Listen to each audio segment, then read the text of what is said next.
Hey everybody, it's Maggie from Personal Euphoria with today's plank story, which we should just get right into. Are you ready? Ready to pick your move? All right, here we go. So my last plank story, I was talking about how we had a heck of a time driving through Ireland. Well, in Ireland, one of our problems is that we kept getting lost, is that we had planned to get these vouchers and we could go to any bed and breakfast we wanted to.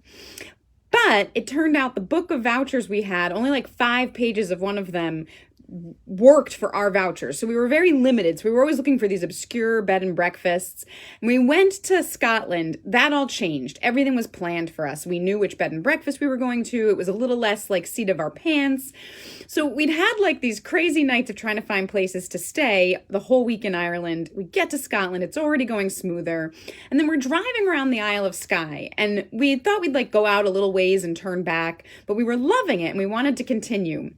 But we realized if we didn't turn back, we wouldn't make it to our bed and breakfast before they locked the door. Because it's not like you could show up anytime like a hotel. So we weren't going to be able to make it and we wouldn't get in, and we'd either have to find another place to stay or sleep in the car. And this was a big decision because we'd had a week of like chaos in figuring out where to sleep. But we decide, whatever, we want to see the Isle of Skye. We want to keep driving around. So we'll risk it. If we have to sleep in the car, we have to sleep in the car. And as we're finishing the Isle of Skye, and we're coming around to like one of the last towns, and these are small towns, so like it has like one inn there. We stop and there's no room at the inn, and we drive to the next town and we stop and we find a little place and they have no room. And they say to us, there's only like one more town, and if they don't have a place for you to stay, like you're done. You're not going to find a place. It's getting late. So we drive to the next town and we knock on this inn, and a man answers the door. And we say, like, do you have a place we could stay tonight? And he says, no, we're full. And he must have seen just the look of distress on our faces. And he was like, listen, like, you won't find another place to stay tonight. He's like, I'm almost embarrassed to offer this for like $20 for the two of you.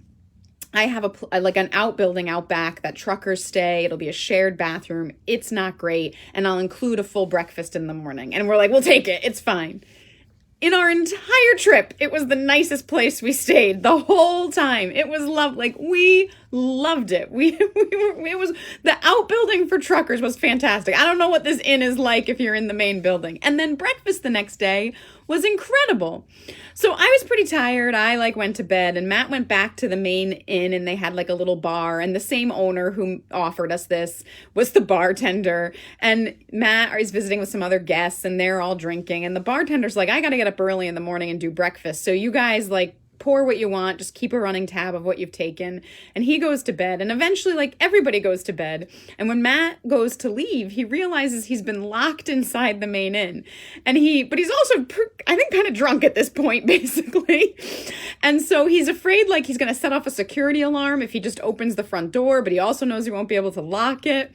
So he crawls out a window, and down there was luckily, so that he didn't just hit the floor, there was a childhood playscape, and he kind of topples down that and gets back to me. But anyway, if I go back to Scotland, I'm going to stay in the real inn of that place.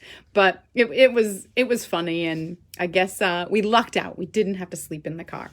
So that is a 3-minute, 33-second plank. I hope you have a wonderful day. And as always, keep moving.